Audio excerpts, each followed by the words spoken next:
This is a really conservative valuation of future meds here.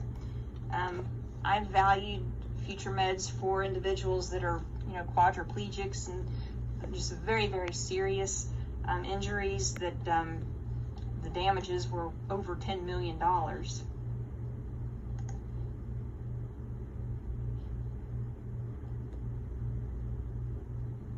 So sorry. I'm looking for our blackboard. So I'm going to take us back to the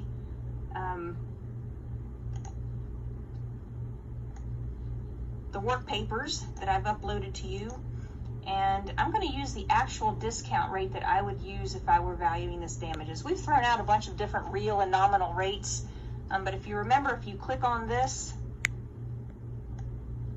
pull this over here and bring that Excel document back over.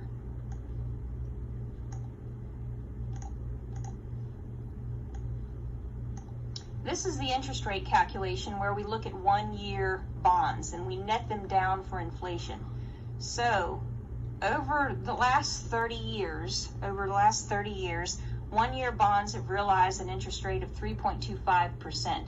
And so if you were to invest this lump sum damages award that you would get today in 1-year bonds over the next 30 years, you should be able to earn around 3.25%.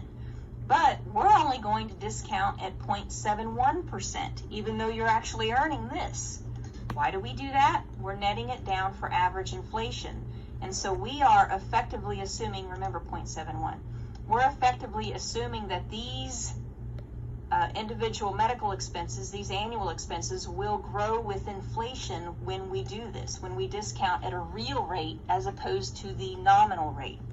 And so our present value factor in this first year will be equal to 1 divided by 1.0071. Remember, 1 divided by 1 plus I to the n. I is your interest rate, or 0.71. N would be your period, which is the first period, so n doesn't matter in this calculation. But that's how you calculate the present value factor. And then in the next year, it's just grab that first year divided by 1.0071, or 1 plus I.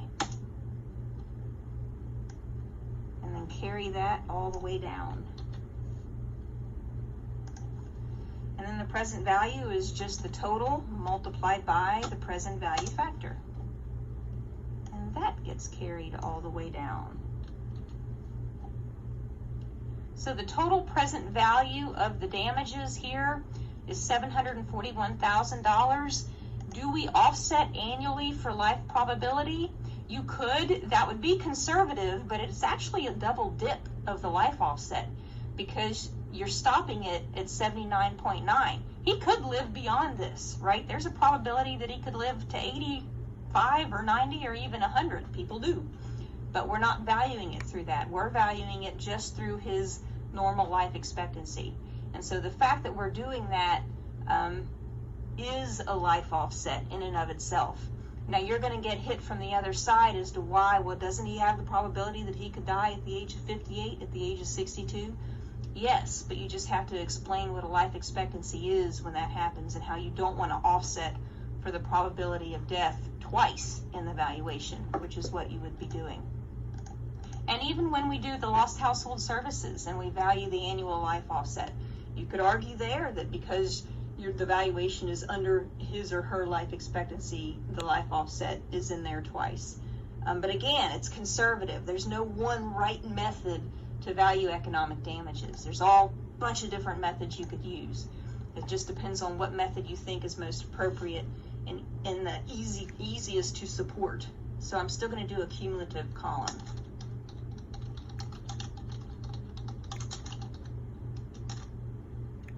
Oops, sorry. Hit a button there. And that is equal to 34, and then equal to the 34 plus the 32. And so when the attorney gives you grief about the annual life expectancy, I mean, you could, you always point out, well, you have a cumulative present value column there. If you think he's going to die at the age of 60, then the loss would be $293,000. If you think he's going to only live through the age of 65, the loss would be $417,000. And that usually will satisfy the opposing counsel.